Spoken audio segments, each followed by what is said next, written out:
Assalamualaikum warahmatullahi wabarakatuh. Bismillahirrahmanirrahim.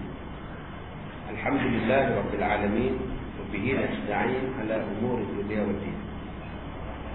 Asyhadu an la ilaha illallah wahdahu la syarika lah wa asyhadu anna Muhammadan abduhu wa rasuluh.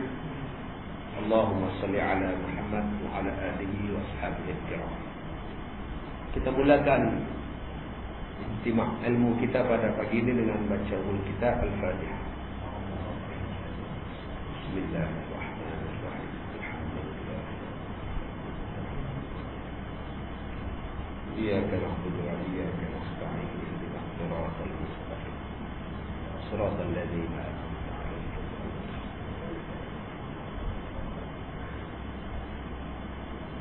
Kita masuk pada tajuk yang keempat, mukhalafatuhu lil hawadith. Mukhalafatuhu maknanya bersalahan. Itu bahasa orang lama sebut bersalahan. Kita baru pakai bersalahan. Bersalahan ni maknanya tak sama. Sebut bersalahan tu yang orang belajar kitab tauhid. Bersalahan Allah Ta'ala itu pada segala yang baru. Apa benda tu? Yang baru itu apa? Bersalahan itu apa? Bahasa zaman kita sekarang ni ialah Allah tak sama dengan makhluk. Itu bahasa. Apa makna mukhalafatuhu lil hawadith? Allah tak sama dengan makhluk. Allah tak sama dengan apa benda pun. Salah satu sebab orang tidak minat untuk belajar tentang tauhid, kitab-kitab tauhid, sedangkan pelajaran tauhid itu wajib dipelajari. Salah satu sebabnya ialah penggunaan bahasa. Tuan-tuan ni, adik-adik ni, anak-anak ni besok dah jadi penulis ke apa, akan tolong terjemahkan kitab ni dalam bahasa yang mudah-mudah bagi faham, supaya senang. Boleh juga ustaz pakai bahasa lama ni, boleh. Masa dia baca, dia baca pakai kitab bahasa lama, tak apa, tapi huraikanlah cara orang baru. Walaupun isinya macam bahasa gaya bahasa yang lama, tapi kita lah yang modifikan dia menggunakan gaya bahasa yang moden. Kalau ustaz yang hurai tu pun dia menggunakan bahasa lama, yang mengaji tu orang baru, memang tak faham. Baik, mukhalafatuhu ta'ala lil hawadith, bersalahan Allah Ta'ala itu pada segala makhluk yang baru. Maksudnya tidak sama Allah itu dengan sesuatu pun makhluk. Sama ada pada zat, pada daging. Allah tidak ada daging macam kita. Allah tidak ada darah macam kita. Allah tidak ada tulang belulang macam kita. Allah tidak ada mata macam kita. Allah tidak ada rambut macam kita. Allah tidak ada hormon macam kita. Allah tidak mempunyai jasad macam kita. Itu zat. Dan tak sama Allah pada sifat. Sifat manusia mati, sifat manusia mengantuk, sifat manusia ni letih, sifat manusia ni mengah, sifat manusia ni jemu, sifat manusia ni marah, sifat manusia ni penyegan, malas. Itu sifat manusia. Allah tak ada sifat-sifat itu. Allah tak mengantuk, Allah tak sakit perut, Allah tidak tua, Allah tidak muda, Allah tidak jadi macam kita sifat lupa. Mustahil Allah bersifat dengan sifat lupa. Allah tidak bodoh. Makhluk ni bodoh. Cerdik pun kadang-kadang jadi bodoh juga. Berapa banyak orang yang pandai-pandai bodoh juga, lalai kena juga. Saya tak kata lah, orang kata kan. Jadi pandai-pandai jadi doktor. Suami doktor, isteri pun doktor. Cerdik kan. Tapi bila nikah bersanding tu atas pelamin. Tegak tengok depan. Orang belah kiri kata, "Amboi, tak tengok belah kiri pun tengoklah sikit." Depa pun tengok. Nampak tak? Lagi orang belah kanan pula kata, "Amboi, kami belah kanan pun nak tengok." Tengok belah kanan pula. Macam bagi salam kan. Tambah nikah di kampung. Orang di dapur pula kata, orang di dapur pun nak tengok juga. Pergi tengok di dapur, tegak dua-dua orang tu. Padahal dua-dua tu doktor, cerdik dua-dua. Tapi boleh dikatung dua-dua orang. Tengok sini, tengok sini. Udah dia tak cerdik dah nampak. Ini yang saya katakan tadi. Orang yang cerdik pun kadang-kadang jadi tak apa nak cerdik. Allah ni sentiasa bijaksana. Allah sentiasa bijaksana. Sentiasa tidak lupa. Manusia ni mudah lupa. Dulu dia kata orang mudah lupa, mai ke dia tak ingat. Mai kenal kat dia, saya tak ingat, saya lupa. Dulu dia kata manusia ni mudah lupa, mai dekat dia pun tak ingat. Correct. Baik, kemudian dia mustahil dan segala perbuatan manusia tak sempurna. Perbuatan manusia tak sempurna. Perbuatan Allah maha sempurna. Manusia sekarang buat robot untuk menerangi kemampuan manusia. Tak sempurna. Robot yang terbaru yang dibuat oleh Jepun, robot Honda. Dia ada 213 deria, 213 rasa. Pegang di sini bunyi lain, pegang di sini bunyi lain. Dan pembuat robot tu kata dalam tempoh beberapa masa akan datang, manusia akan jatuh cinta dengan robot dan akan ada hubungan badan dengan robot. Tak perlu lagi jawab. Tak nikah, tak pada hal ni nikah dengan robot, bela robot seorang di rumah. Baru ni robot tu ditunjukkan dalam TV. Ya, macam orang, rambutnya rambut orang, kulitnya dibuat daripada silikon. Memang nampak macam orang. Sehinggalah pelayan restoran menyangkakan yang itu adalah orang, rupanya robot. Tak lepas beza robot dengan orang. Ini di Jepun. Macam mana pun dia membuat robot untuk jadi orang, tetap tidak akan jadi orang. Manusia ni Allah Ta'ala ciptakan sempurna. Dia ada perasaan, dia ada jantung, dia ada hati, dia ada jiwa. Kulit yang Allah Ta'ala buat pada kita, kulit yang paling cantik. Tak ada siapa boleh tiru kulit yang Allah Ta'ala buat. Tapi bila manusia membuat sesuatu, maka akan jadi cacat dan celah pada pembinaan. Buat rumah akan retak. Buat cat pun cat akan pudar. Buat baju akan buruk. Ini ciptaan manusia. Ciptaan Allah tidak. Ciptaan Allah sempurna, cantik. Sekarang ni cuba tuan-tuan dengar betul-betul apa yang ada dalam surau.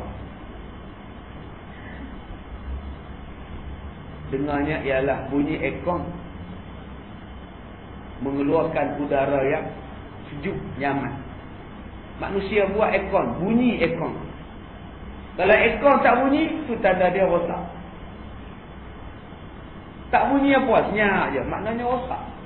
Tetapi sekarang Allah sedang memutarkan bumi. Bumi sekarang sedang berpusing. Tetapi tidak ada siapa pun yang pening kepala kerana bumi berpusing. Seorang pun tak terasa sekarang bumi berpusing. Sedangkan bumi sedang berpusing.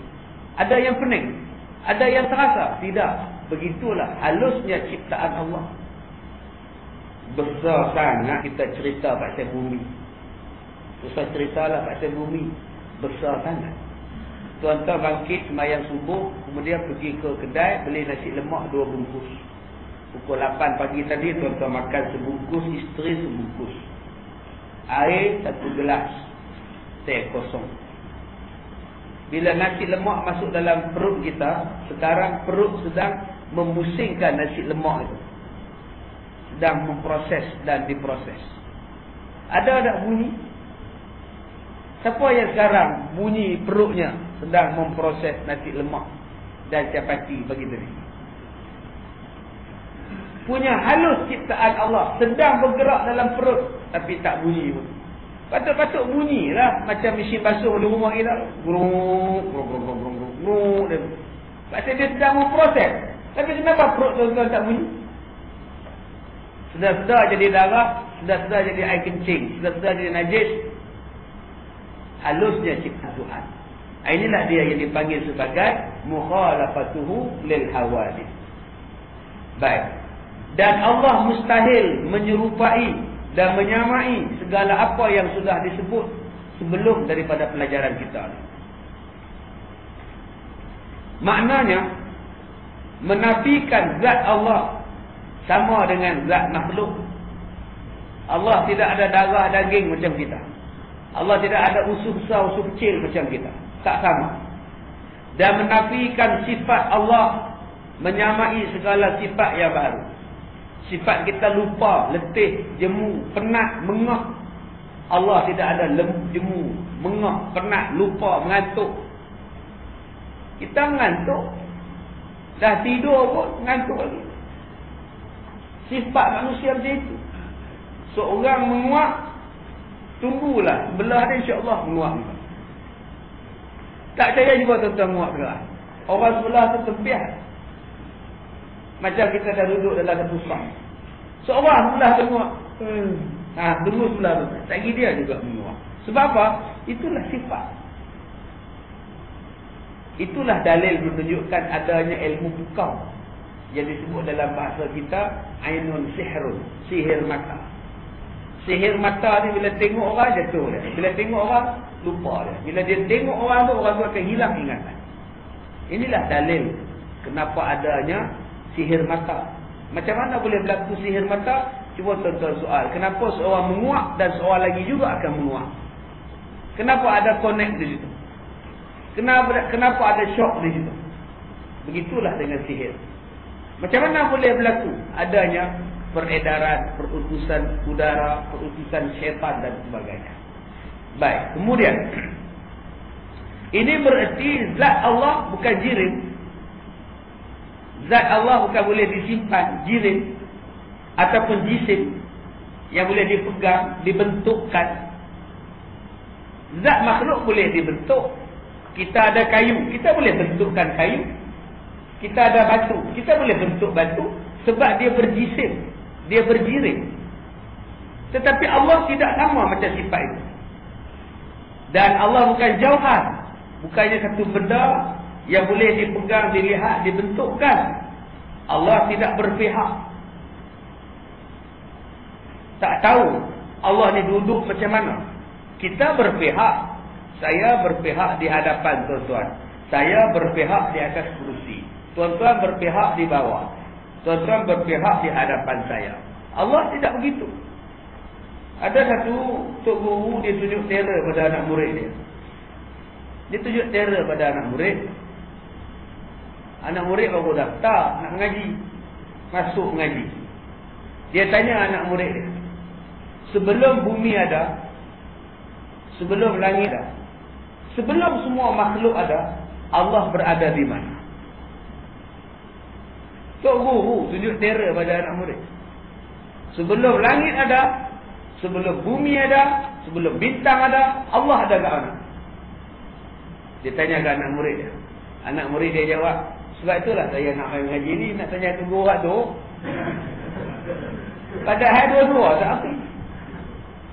Maka nak cover malu tok guru tu, tok guru jawab apa? Dia ni bumi dan langit ni macam telur ayam. Telur ayam. Dibuang kulitnya, tinggallah isinya. Maka kulit jadi langit. Isinya ni jadi bumi. Keluarlah baunya telur ayam. Begitulah. Asalnya satu. Jadi langit, jadi bumi. Keluarlah Allah. Merapu. Sesat siapa yang bagi jawapan dia. Allah tidak berpihak. Habis itu Ustaz, Allah duduk di mana? Tak tahu duduk di mana. Hak dia. Bumi ni hak dia. Dan sampai mana pun terpulang pada dia. Dia ada lah. Dia dah asal. Awal. Bukan kita boleh kata Allah duduk di sini, Allah duduk di sini. Bila Allah duduk di sini, dia sudah jadi makhluk. Allah duduk di situ, dia jadi makhluk. Allah duduk di sini, dia jadi makhluk. Sedangkan kita dah kata ada Allah tidak sama dengan makhluk.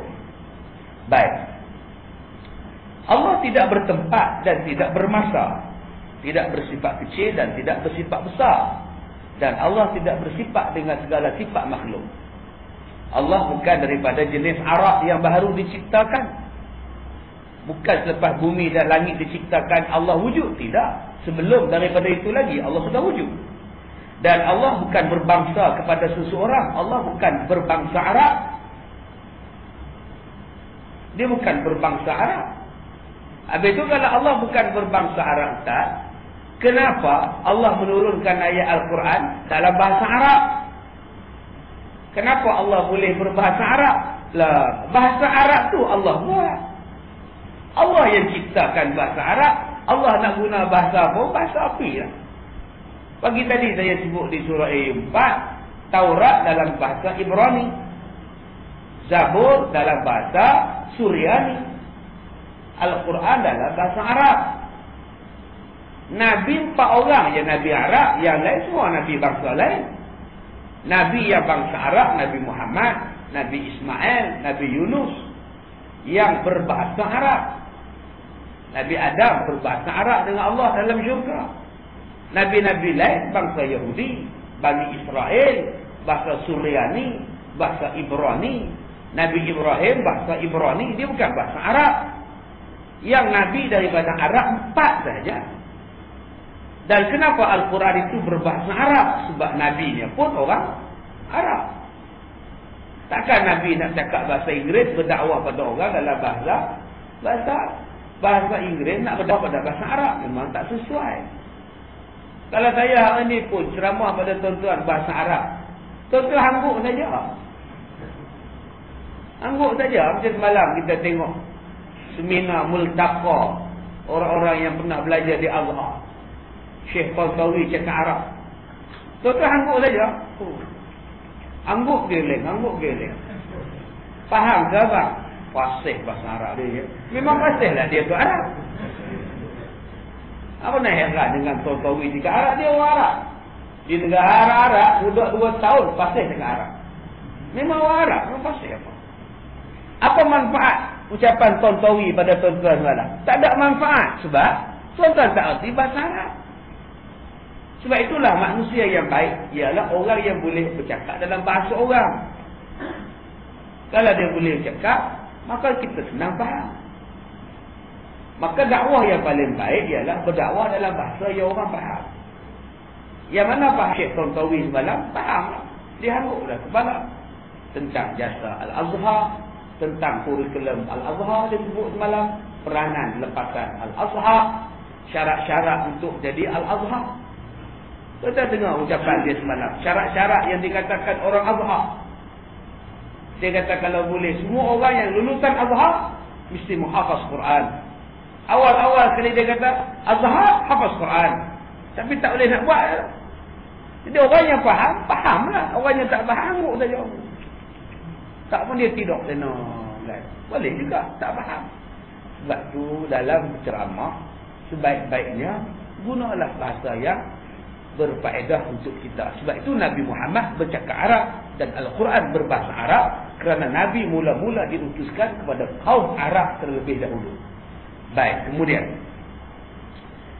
dan tiada seorang pun yang sebangsa dengan Allah.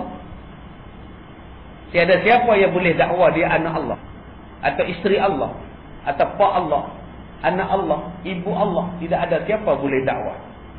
Dan tiada seorang pun yang bersekutu dengan Allah. Tidak ada seorang pun yang beri nasihat pada Allah. Dalam nak buat apa benda ni, Allah tak perlukan nasihat. Baik para malaikat, baik siapa-siapa pun, Nabi pun tak bagi nasihat pada Allah. Malaikat pun tidak ada bagi nasihat pada Allah. Allah tidak ada siapa pun yang tolong dalam menciptakan langit dan bumi. Berhala tak tolong bagi pendapat. Tokong-tokong pun tak tolong Tuhan bagi pendapat. Malah tokong tu pun Allah yang ciptakan daripada batu dan kayu, kemudian diukir menjadi patung.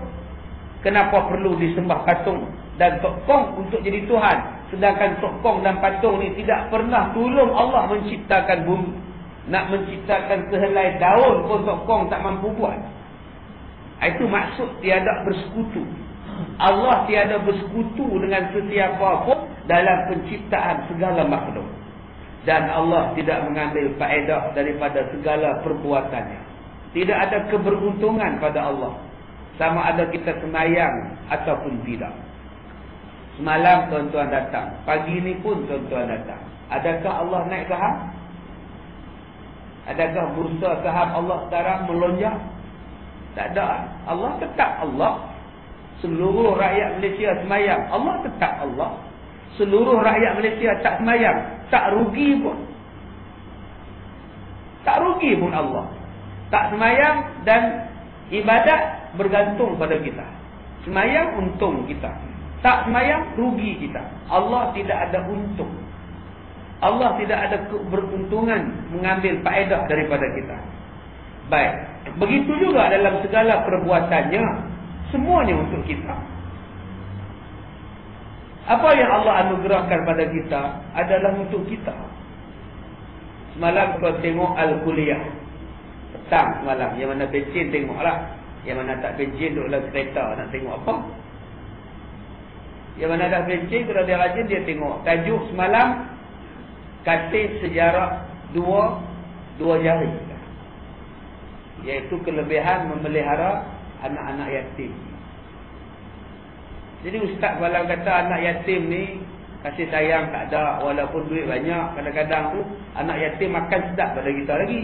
Pasal pak dia kaya, mak dia kaya mati, tinggal harta banyak, baju mahal pada baju kita lagi.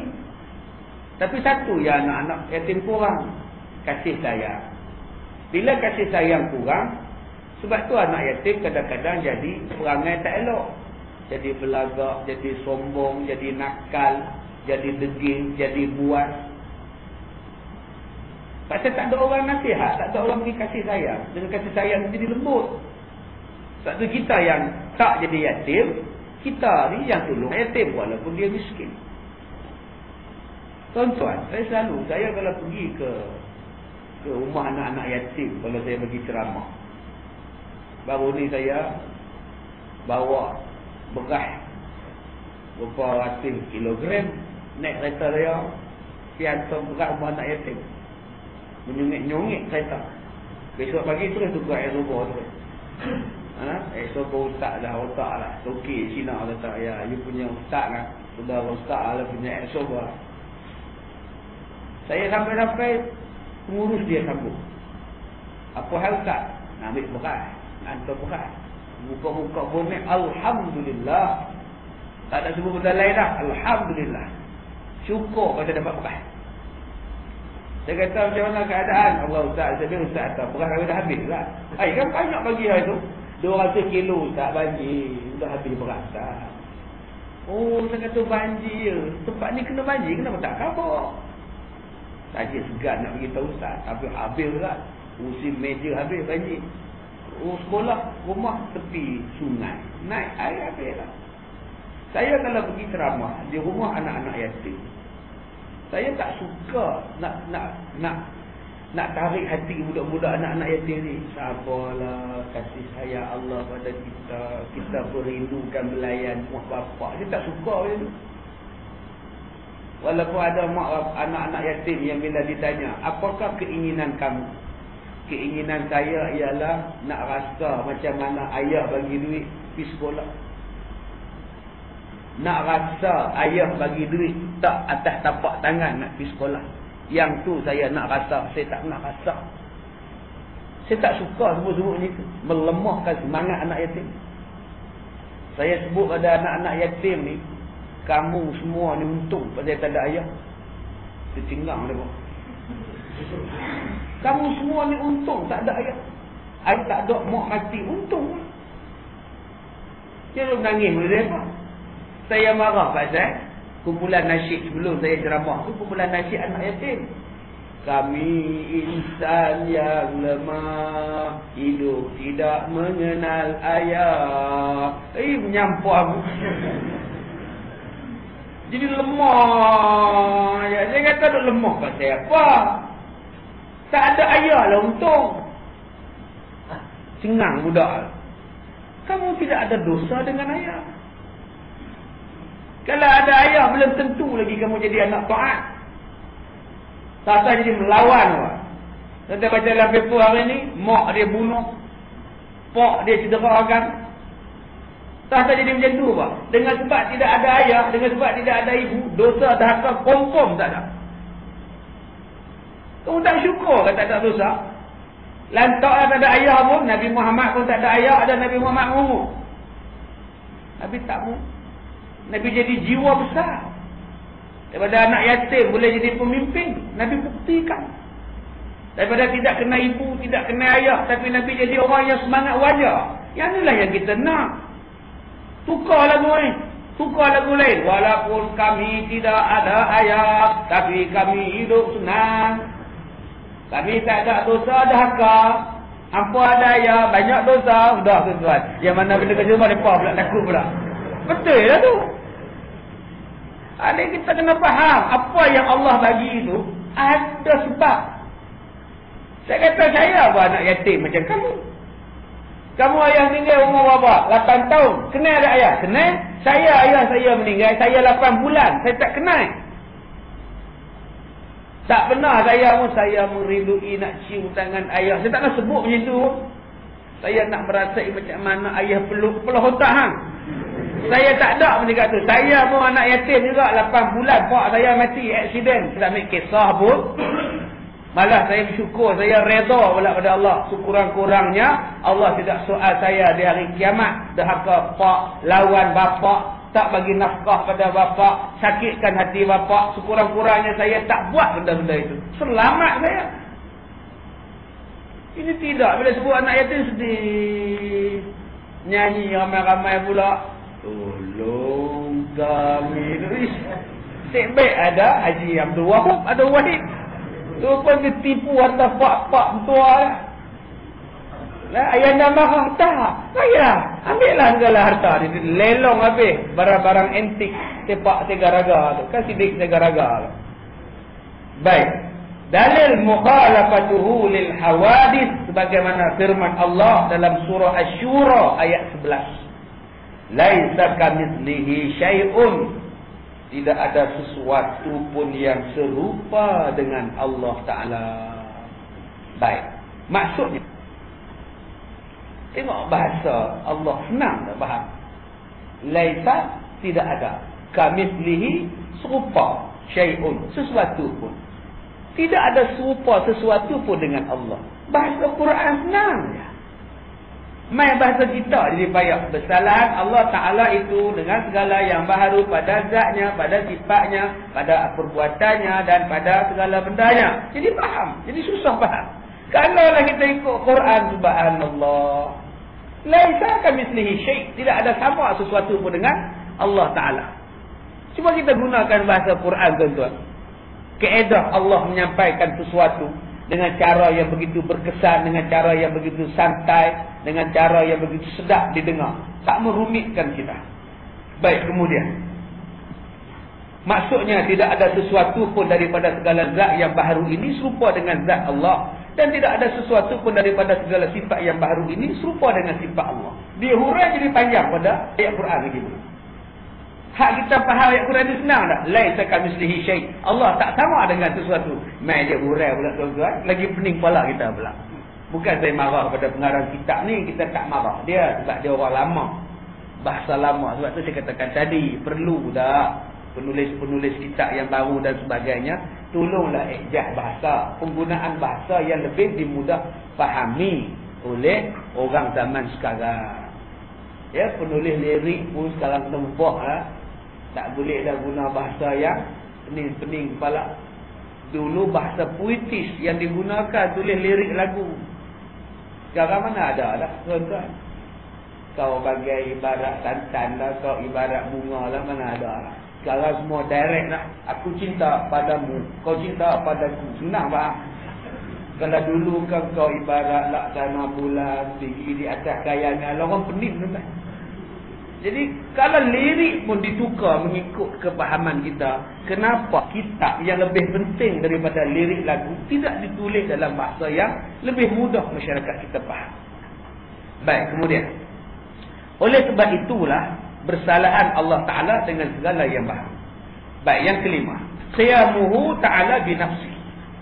Artinya Allah Ta'ala, berdirinya Allah Ta'ala itu dengan sendirinya. Kekuatan, kekuasaan Allah Ta'ala itu tiada pendokong. Kita berdiri sekarang ini didokong oleh banyak benda. Kenapa tuan-tuan boleh berdiri, boleh sampai ke sini? Didokong oleh kuasa Tuhan dan keizinan Tuhan. Allah yang menyampaikan. Didokong oleh kekuatan tulang. Didokong oleh kekuatan semangat, jiwa. Itu yang mendatangkan kita ke sini. Kalau Allah tak izinkan kita, nak jalan pun tak boleh, nak cakap pun tak boleh. Sekarang ni Ronaldo pemain terbaik dunia 3 kali. Tempurung dia, ligamen tempurung dia pecah, meletup. Nak main bola tak boleh. Tu dia tu tuan-tuan. Orang putih main bola tu, kira pada jadi jutawan tu, tempurung pecah pun tak apa, tempurung lutut pecah pun tak apa lah. Juta lah duit dalam bank. Kita ni pergi kampung, main tempurung pecah helai. Duit RM40 dalam bank nak buat apa? Bertonggak sampai situ. Tu pun main puluh suruh-suruh. Mereka tu main tu profesional. Macam kita tengok ni tua malam lah. Tua di Langkawi malam. Lagi berapa meter nak sampai lah, jatuh serapak. Berguling-guling jatuh. Kawan dia renjuk, kawan dia jatuh. Subhanallah. Patutlah jatuh pun duit banyak. Berapa ribu nak dapat. Kita kalau bersukan sampai bertumbuk-tumbuk, sampai bergaduh tuan-tuan, duit banyak mana dapat. Yang baru ni referee di mana, Melaka ke Negeri Sembilan, referee yang polis bagi kad merah kat pemain hambat. Dia pergi kat bilik dia, dia ambil senapang, dia pergi tembak. Tak apa selalu pun tembak. Sampai berpistol-pistol. Tak menang pun Piala Dunia apa. Sukan si pun kalah. Tapi bab nak bertumbuk ni, dia tak kira siapa lah. Polis pun dia angkat. La ilaha illallah. Pelik tuan-tuan. Itu beza tahap sukan kita. Tahap sukan mereka main betul-betul. Sebab mendatangkan income yang banyak kepada mereka. Kita pula main, tapi tak mendatangkan income. Gaduh saja. Tak habis-habis. Sebab bola takraw bergaduh. Sebab badminton bergaduh. Malu orang menang tidak juga. Baik, kemudian. Jadi Allah Ta'ala ni berdiri dengan sendiri. Mustahil dia berdiri dengan yang lain. Tokong tu berdiri sebab orang buat. Dan sebab ada orang dirikan tokong. Cubalah patung tu dijatuhkan di bawah. Boleh dia melompat ke atas balik? Tak boleh. Di situlah dia akan sampai kiamat dia duduk. Oleh maknanya, dia tidak berkehendak kepada zat. Kerana dialah zat. Patung tadi berkehendak kepada zat, baru dia boleh berdiri. Dia ada batu, dia ada simen, dia ada cat, barulah dipanggil patung. Kalau tidak, tetap dipanggil batu. Dan dia tidak berkehendak kepada orang yang membuatnya. Allah tidak berkehendak pada pencipta. Ini cukup memberi jawapan. Bumi siapa buat? Allah. Siapa buat langit? Allah. Siapa buat matahari? Allah. Siapa buat kita? Allah. Habis itu kalau Allah buat semua, siapa yang ciptakan Allah? Ada orang tanya. Siapa yang ciptakan Allah? Tutup. Allah tidak ada siapa yang diciptakan. Dalilnya, qiyamuhu binafsihi. Dia berdiri dengan sendirinya. Allah tak ada siapa buat. Dialah yang menciptakan yang lain. Dan yang lain tidak menciptakan Allah. Kalau ada yang menciptakan Allah, maka Allah menjadi makhluk. Baik. Dan Allah tidak berkehendak kepada zat. Allah tidak berkehendak kepada tempat berdiri. Dan Allah bukan makhluk yang berkehendak kepada orang yang menjadikan Allah. Ketahuilah bahawa segala yang ada ini berkehendak kepada zat. Kenapa tuan-tuan ada rambut? Kerana masih ada hormon rambut. Kenapa tuan-tuan dah tak ada rambut? Sebab hormon rambut dah mati. Sel dah mati. Sel dah mati. Bubuhlah ubat apa pun untuk tumbuhkan balik rambut. Tak mau tumbuh. Sebab zat dia dah mati.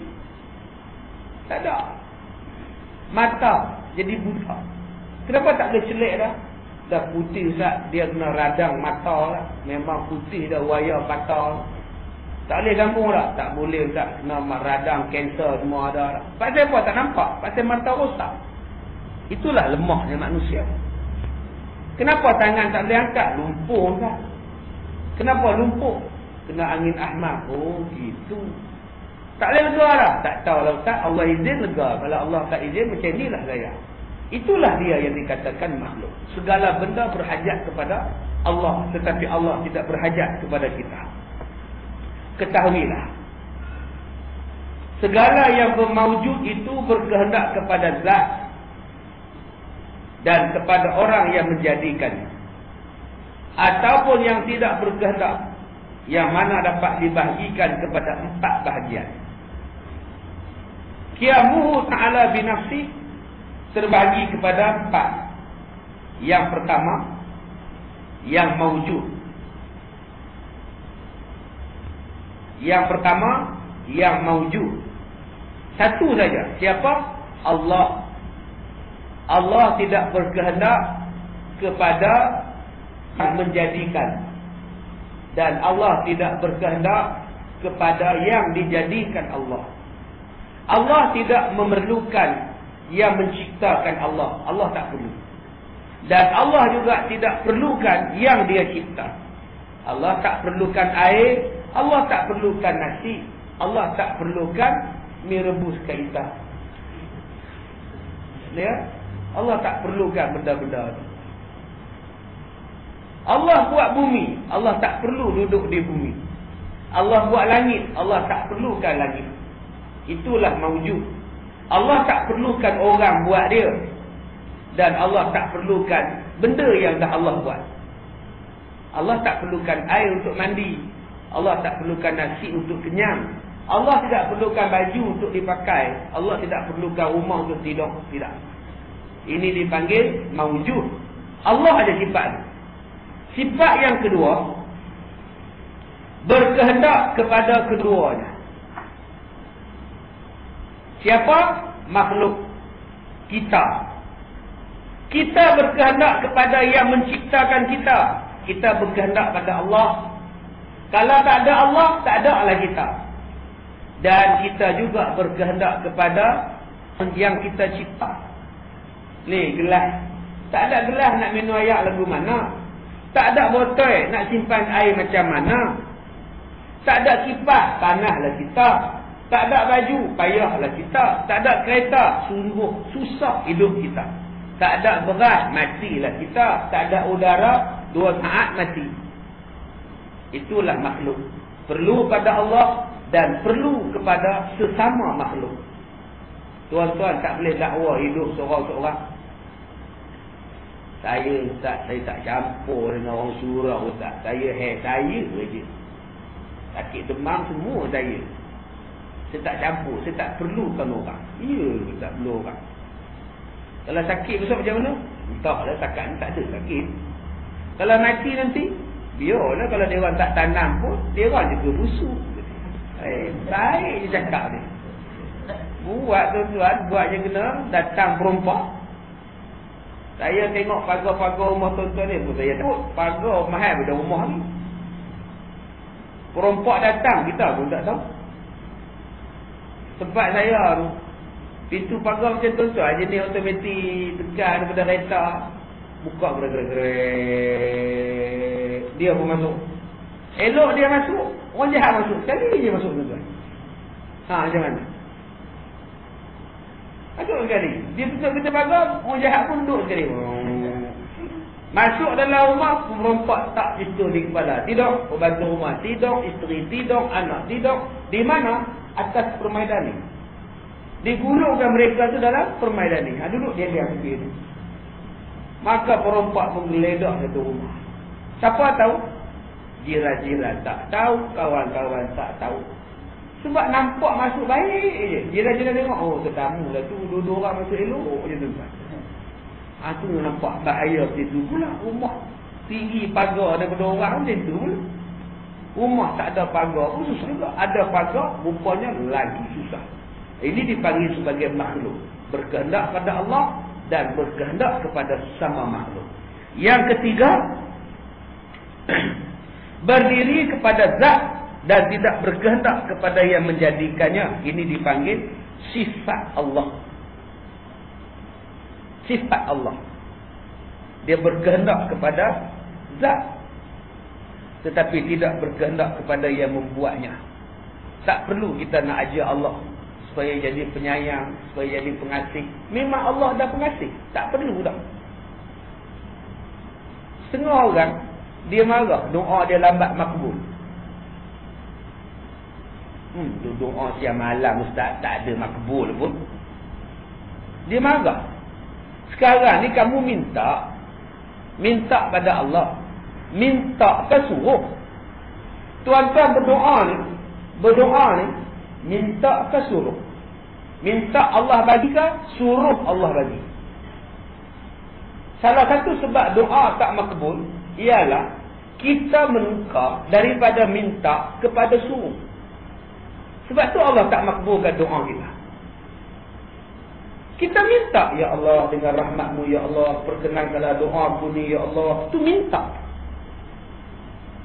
Yang kita sekarang minta apa? Suruh. Ya Allah, bagilah aku ni tak bagi jaga. Itu yang Tuhan lambat tu. Bila kita suruh, siapa nak bagi? Allah Tuhan. Kita hamba. Kalau Tuhan pengarah, budak di bawah tuan-tuan, suruh tuan-tuan. Tuan-tuan kata apa? Siapa aku siapa? Cuma minta dekat dia. Tuan ni baiklah tuan. Senyum tuan pun saya tengok seronok dah. Mana je? Mesti dia bagi. Itulah nama dia minta. Jadi kalau Allah lambat bagi ke, cepat bagi ke, belum bagi ke, redha saja. Jangan pandai-pandai minta lah tak bagi. Itu namanya suruh. Paksa Tuhan. Tuhan bukan layak dipaksa-paksa. Dia Tuhan. Dia bagi, ambil. Dia lambat bagi, redha. Dia cepat bagi, alhamdulillah. Ini yang saya katakan pagi tadi, kuliah subuh tadi, ada orang yang bila berdoa, malas berdoa. Siapa nak bagi?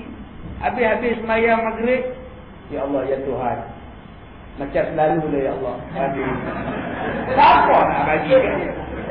Dia berdoa pun macam selalu lah, ya Allah. Tak, macam pergi kedai kopi je. Mama macam biasa kata. Habislah. Dia ingat Tuhan tu macam mama lama. Jadi kita kena ubah tuan-tuan, minta. Cuba tuan-tuan tengok Rasulullah berdoa macam mana. Rasulullah berdoa, pujinya banyak, mintanya sikit. Allahumma anta nurus samawati wal ard wa fihin. Allahumma anta malikus samawati wal ard wa ma fihin. Allahumma alaika tawakkaltu, alaika anabtu wa alaika raja'tu. Dia puji Allah. Berjela-jela Nabi puji Allah. Last kali baru doa, faghfirli, faghfirli, faghfirli, faghfirli ma min dzambi wa ma akhar wa ma Allah SWT. Sikit saja doanya, tapi mintanya banyak. Mintanya sikit. Pujinya banyak, mintanya sikit. Puji ya Allah, Engkau lah Tuhan langit, Engkau lah cahaya, Engkau lah yang berkuasa kepada Engkau lah aku punya. Puji Allah, mintanya sikit. Kita pula minta banyak, puji sikit. Minta tak mesti, ya Allah berikanlah, berikanlah, ya Allah berikanlah. Puji tak ada, siapa nak bagi? Cuba tuan-tuan puji orang banyak, mesti bagi. Kereta kamu cantik, baju kamu pun cantik, lawang betul kamu. Memang cantik lah. Yang dik 10 ringgit, insya-Allah dia bagi. Ini tidak. Terus minta duit, siapa nak bagi? Cuba puji banyak-banyak dulu. Baik, yang keempat, yang terakhir. Yang berkehendak kepada orang yang menjadikannya kerana dia makhluk. Tetapi ia tidak berkehendak kepada zat kerana dia zat, iaitu segala zat yang baharu. Baik, inilah dia 4 sifat bagi qiyamuhu binafsi. Baik, kita lihat kitab Al-Mu'ainul Mubin.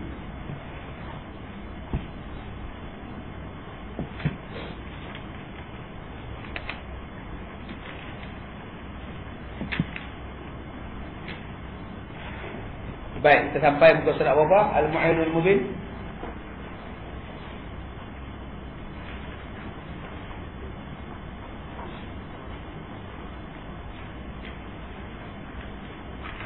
Saya tak ada. Muka surat 11. Muka surat 17. Yang Jawi ni apa?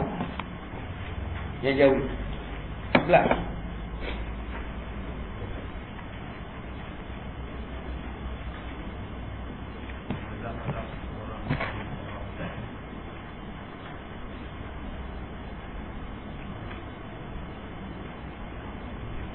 Baik, tajuk dia apa?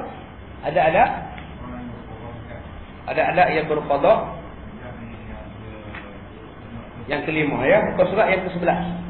Yang jawi bukan surat 11. Ada orang yang berqada hajat. Yang kelima. Hendaklah menutup kepalanya walaupun dengan sapu tangan. Itu adab yang kelima.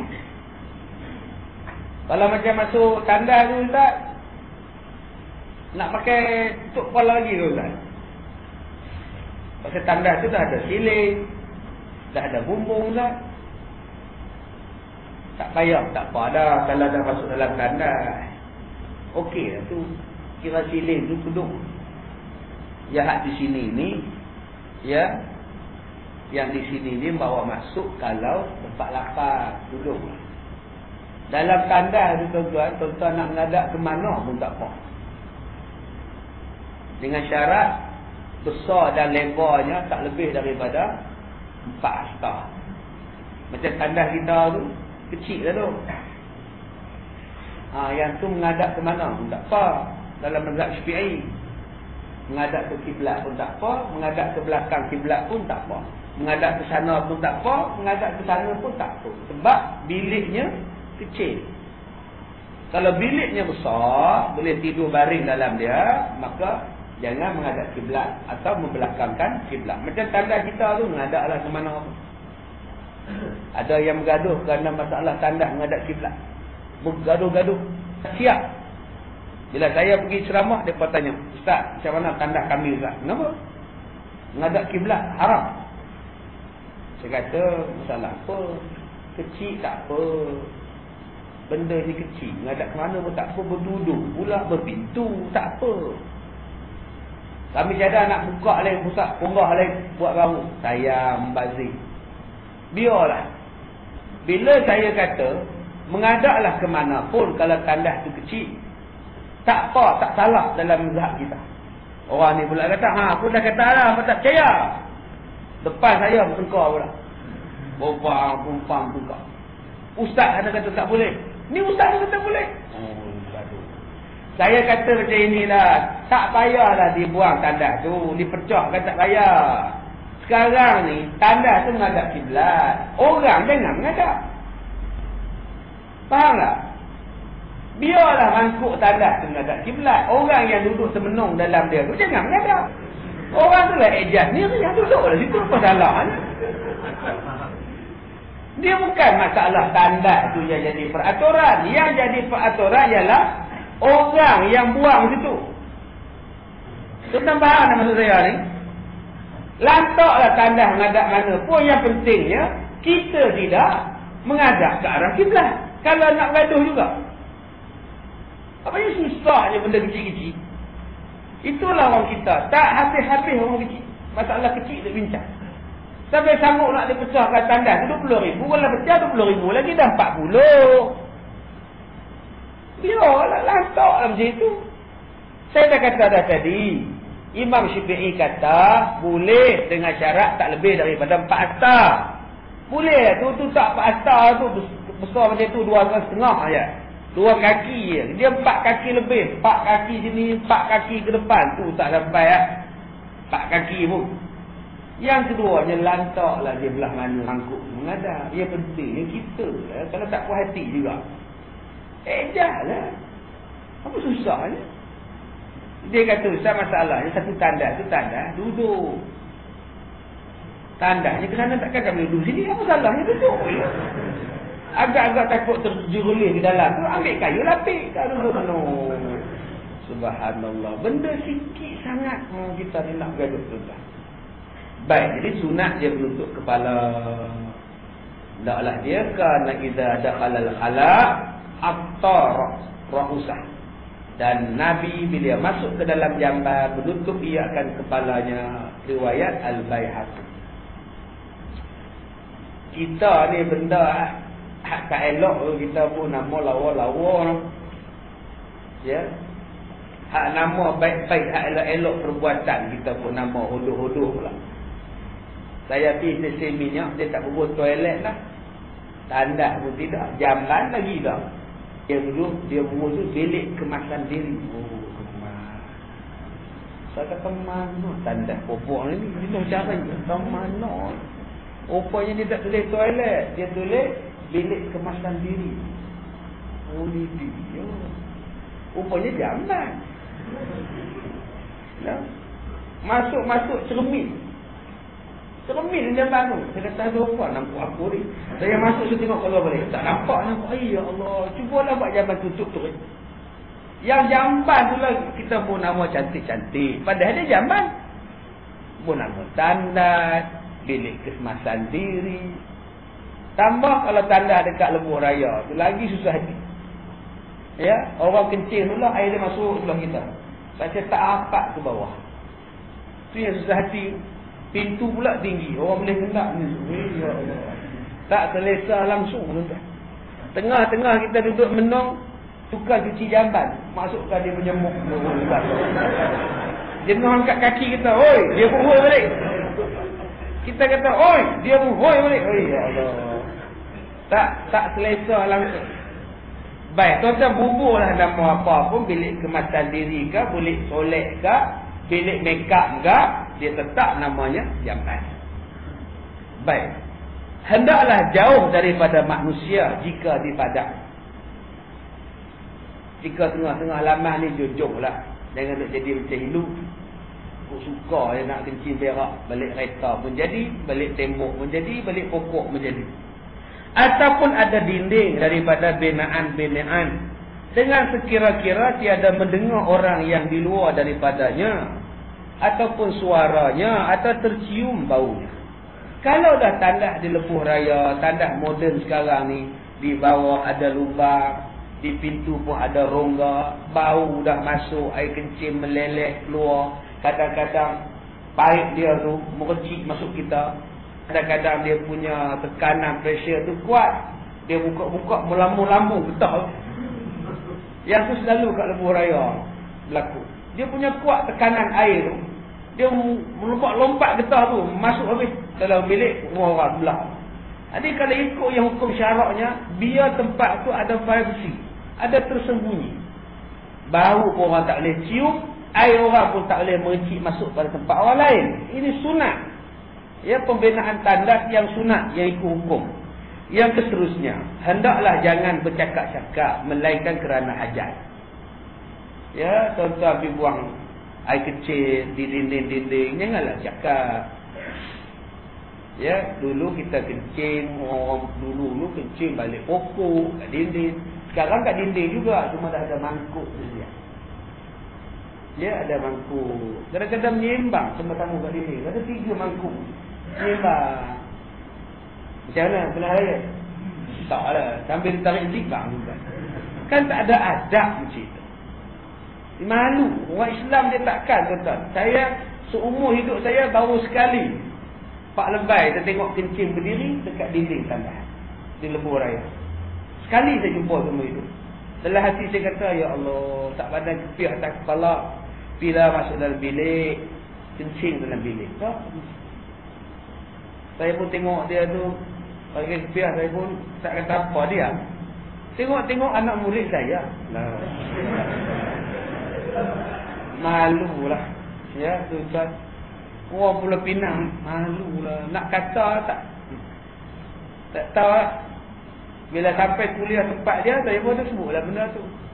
Dia tunduk. Nanti kena jaga, tuan-tuan. Kita ada akhlak. Orang pakai kepiah, orang mengaji, pakai songkok ni, minum pun jangan berdiri. Kencing apatah lagi. Pilah cari tempat-tempat yang tertutup.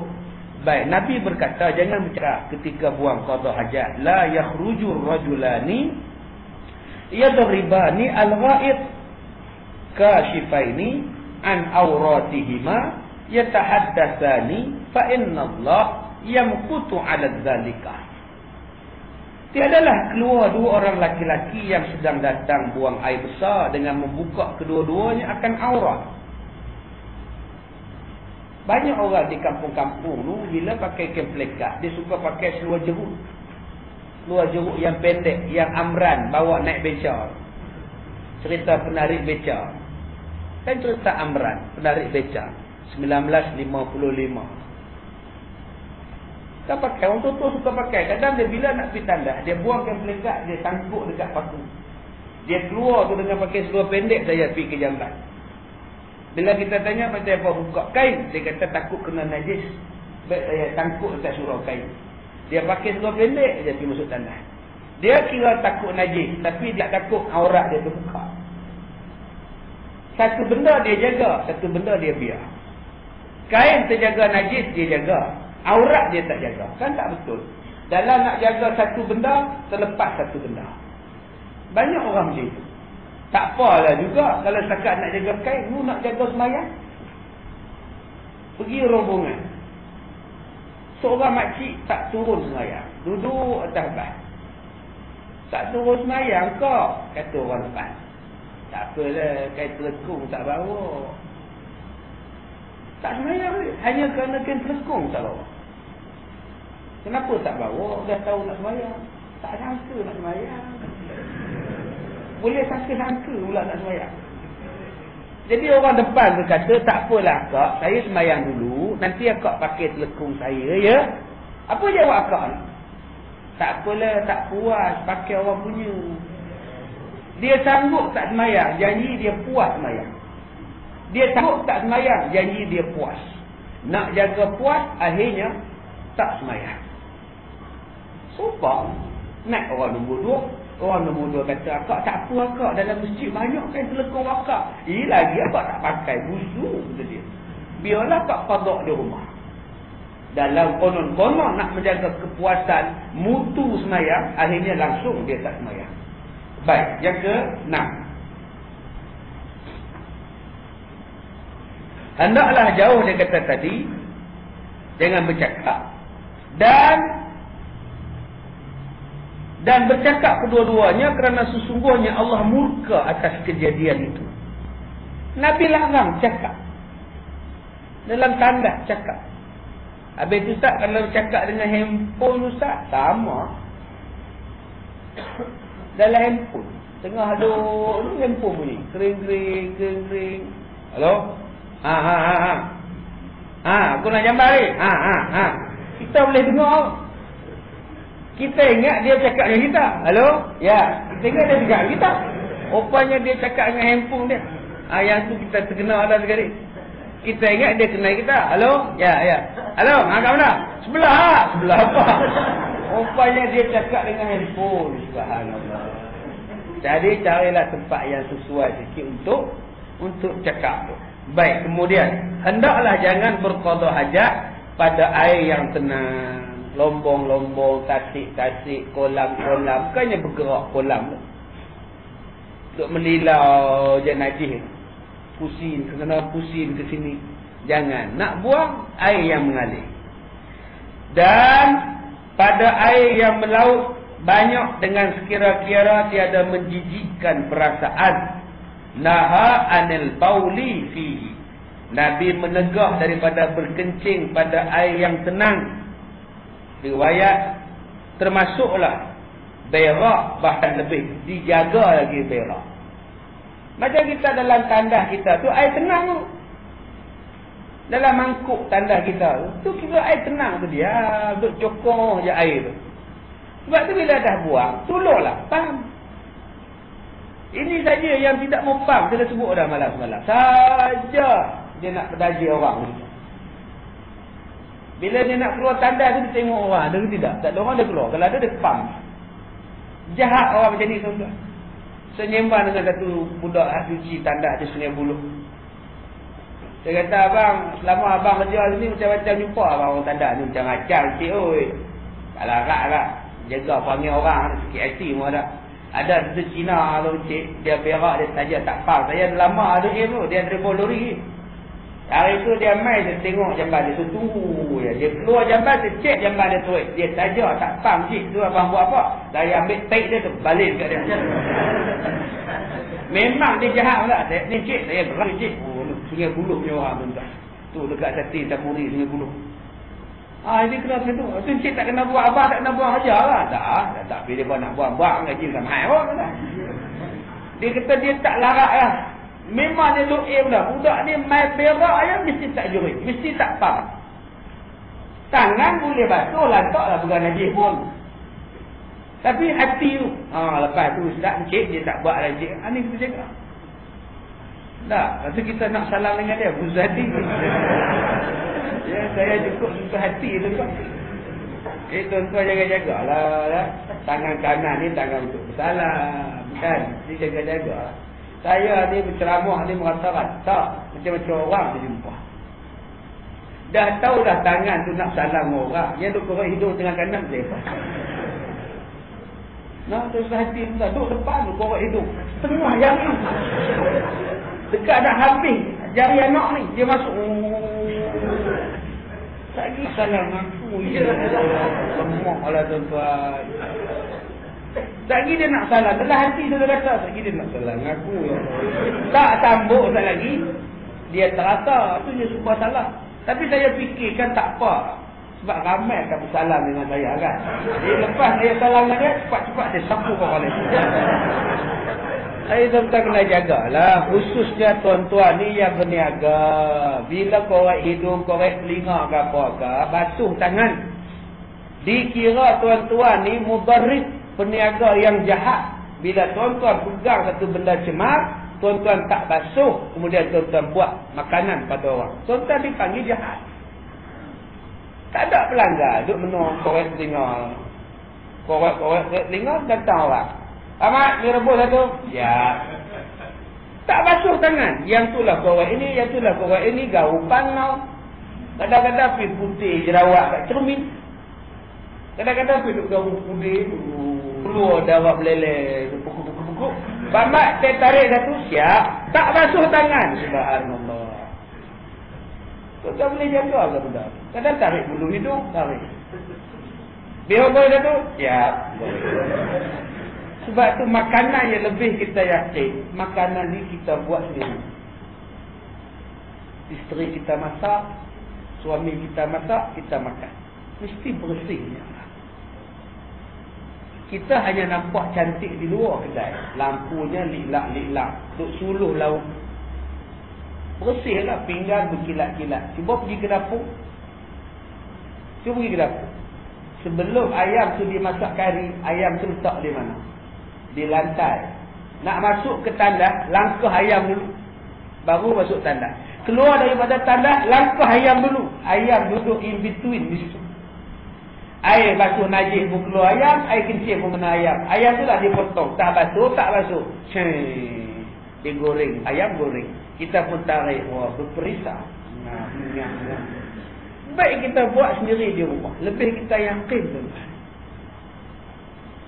Yang lebih kita yakin. Tambah-tambah zaman sekarang. Kebersihan dah hilang. Orang tak kisah lah. Orang sekarang bukan takut kebersihan pada Allah. Orang sekarang takut kebersihan pada penguatkuasa kementerian, penguatkuasa Dewan Bandaraya. Kalau dia jaga kebersihan kerana Allah, semua dia jaga. Tapi kalau dia tunggu penguatkuasa ya, maka dia banyak menipu orang. Penguatkuasa tak ada lah bersih dia. Penguatkuasa ada, barulah dia bersih. Kerana diajar hanya takut pada penguatkuasa. Tapi tidak diajar takut pada Allah. Kenapa tiap-tiap kali Jumaat diajar ittaqullah? Takutlah pada Allah. Takutlah pada Allah. Itulah pengajaran paling baik.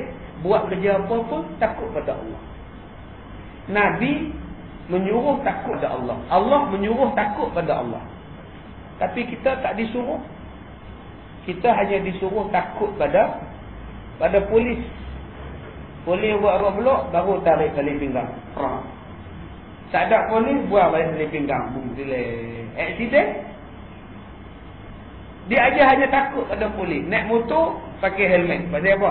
Roh blok, polis, pakai helmet. Tarik cekak-cekak. Tak ada polis, dia buang helmet. Buang dalam harga motor, relax. Jatuh motor, pecah kepala. Sebab dia aja hanya takut pada polis. Tak ada polis, tak ada. Cuba kita diajar takut pada Allah.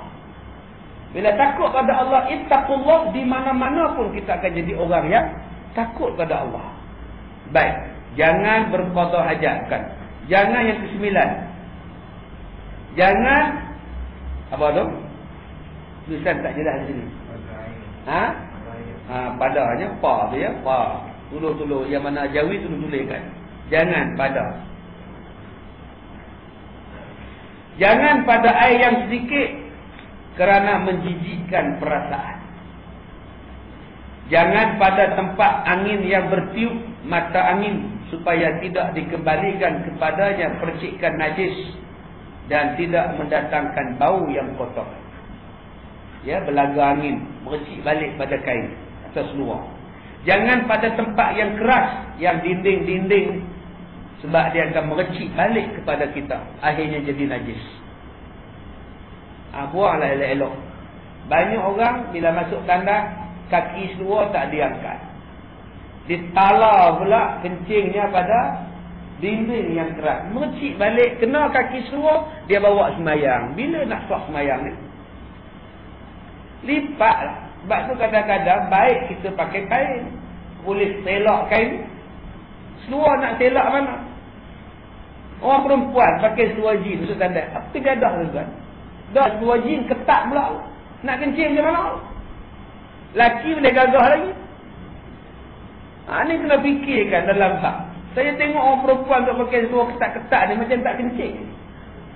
Tak pernah fikir ke satu hari nak masuk tandas? Macam mana? Orang Islam ni orang yang berfikir sebelum dia jalan. Sebelum dia keluar rumah, dia akan tengok pakaian dia dulu. Pakaian ni membolehkan semayang lah. Bila boleh, baru dia pakai. Itulah orang Islam. Hidupnya hanya berfikir untuk ibadat. Kita nak mesyuarat betul apa? Boleh. Waktu tu tak ada waktu semayang. Cantiknya pukul 9 pagi. Elok. Kenapa mesyuarat pukul 2? Pukul 2 ni dah kita semayang Jumaat pun habis pukul 2. Kenapa perlu pukul 2? Janganlah buat pukul 2. Ni habis Jumaat. Orang Islam ni dia fikir macam itu. Kenapa kenduri kahwin pukul 12, pukul 3.30? Semayang asar macam mana? Semayang Zuhur. Kenapa tak buat kenduri kahwin pukul 9 pagi? Macam sekarang ni kan senang kalau buat kenduri kahwin. Sekarang ni semayang tak ada, Zuhur tak ada, apa tak ada. Cuba tuan-tuan bulan 3 ni buat kenduri kahwin jam 9 pagi sampai pukul 12. Tulis besar-besar dalam kad. Jamuan 9 pagi hingga 12 tengah hari. Siapa lewat, makanan habis. InsyaAllah semayang selesai, Zuhur selesai, tukang hidang selesai, tukang basuh pinggan selesai. Semua boleh semayang. Tapi kalau kita buat waktu semayang, banyak benda kita akan terganggu. Baik, kemudian. Dan jangan pada tempat yang, dan jangan pada lubang. Naha sallallahu alaihi wasallam an zalika. Janganlah kencing, buang air besar pada lubang-lubang kerana ada makhluk lain di dalam lubang itu. Lemah nanti dia. Ada kala jengking, ada ular, ada ulat, ada tikus. Tuan-tuan pergi kencing dalam lubang tu pula. Buatnya dia lemah, dia terkejut. Dia keluar, dia patut tuan-tuan suri. Tak pasal je. Sebab tu dia kata, ataupun haiwan yang kuat membahayakan orang yang mengqada hajat. Kalau boleh mengelak, boleh juga. Kalau dia duduk buang air besar situ, dia patutnya punggung, jenuh, mampus tu. Dia ada rumah dia. Tambah ular, dia duduk dalam lubang. Dia duduk dalam lubang, waktu panas-panas. Dia duduk dalam lubang. Tak lagi dia nak keluar air, dia cari air. Maka Rasulullah tak bagi kita buat macam itu. Dan jangan di tempat berteduh. Tu, tempat pengubahan. Wakaf-wakaf pondok tu. Jangan tempat orang santai-santai. Jangan duduk buang di situ. Tak ada adab, tak ada sibik langsung. Dia kencing tempat orang, tunggu bas. Macam-macam tuan-tuan tengok orang tunggu bas. Busuk ya amat. Kadang-kadang bawah terowong pejalan kaki. Atas jalan raya, bawah terowong pejalan kaki. Ya Allah. bau ni, hapak, hancin semuanya ada. Pening kepala. Nasib baik ada baju kita tutup muka. Tu subhanallah. Apalah tak ada civic langsung tuan-tuan.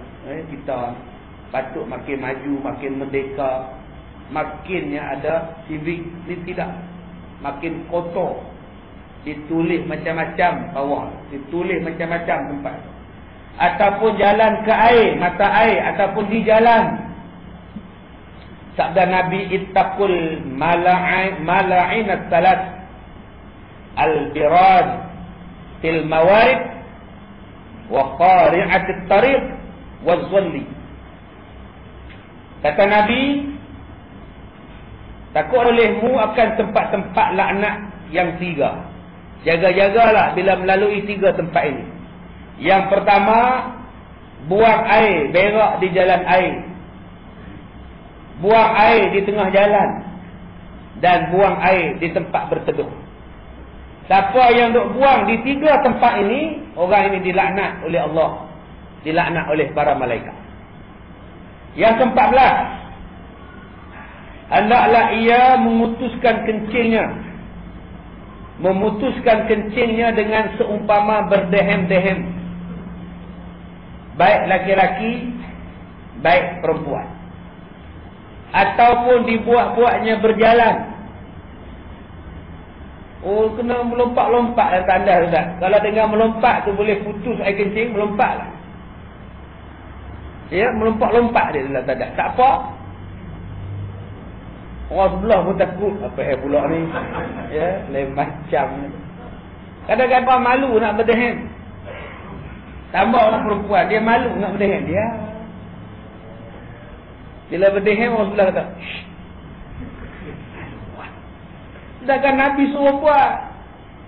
Takut nanti bila semayang, air kencing keluar. Najis kita. Baik, haram buang air di atas barang makanan yang dimakan manusia. Innal mubazzirin kanu ikhwana syayatin. Jangan duk kencing atas roti. Jangan duk buang air besar atas nasi.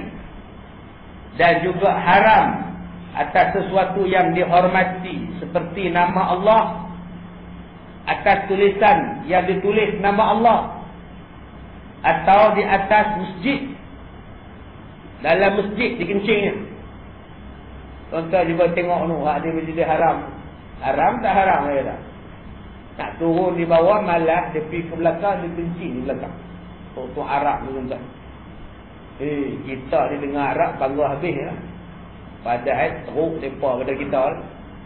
Kita orang Melayu ni bila nak pergi tandas, turun jugalah sikit-sikit lutut pun. Mereka ada cari air zam-zam, pergi lutut cuba tahan. Dia pun motor hidup tu kan. Untuk Arab ni malas. Ya. Baik. Kemudian, dan haram juga lagi menghadap kiblat dan membelakangkannya jika di padang pasir. Nampak? Jika lapang, jika ketiadaan dinding yang menutupi kira-kira 2/3 hektar. Kalau lapang, haramlah. Tetapi jika ada binaan, tiada haram. Seperti disediakan baginya qada hajat. Ada dinding. Dan juga di padang yang telah berdinding yang 2/3 hektar tingginya. Hukumnya menghadaplah ke mana-mana pun tak apa. Sebab dah ada dinding, ada pintu. Masa itu tidak lagi dikira haram. Tu salah bergaduh. Orang yang bergaduh ni orang bodoh ya. Duk bergaduh masalah tanda menghadap kiblat. Bila dah ada dinding dan pintu, menghadaplah ke mana-mana pun. Baik. Sabda Nabi. Apabila kamu datang hendak buang air besar, maka janganlah kamu menghadap kiblat dan jangan belakangkan kiblat. Sama ada buang air kecil atau air besar, tetapi hendaklah kamu menghadap ke timur ataupun ke barat. Dan Nabi berkata lagi, bahwasanya Nabi berqada hajat di rumah Siti Hafsah menghadap ke arah Syam dan membelakangkan Kaabah. Hadis muttafaqun alaih. Maka ditanggungkan oleh ulama akan hadis yang pertama ini. Haram membelakang dan menghadap kiblat jika di tempat yang lapang. tetapi harus menghadap ke arah manapun, di mana-mana tempat jika disediakan tempat yang khas untuk buang air besar dan air kecil. Baik, habis tentang adab-adab membuang najis. Habis dah ya. Baik, bulan depan kita akan masuk bab najis pula. Baik, sebelum kita mengakhiri sesi yang pertama, ada soalan? Ada masalah? Baik, kita akan masuk balik jam 5 minit belum pukul 10.55 lah ya. Baik, insya-Allah kita akan sambung kitab Muhimmah fil Ilm al Hadis. Wallahu a'lam. Assalamualaikum warahmatullahi wabarakatuh.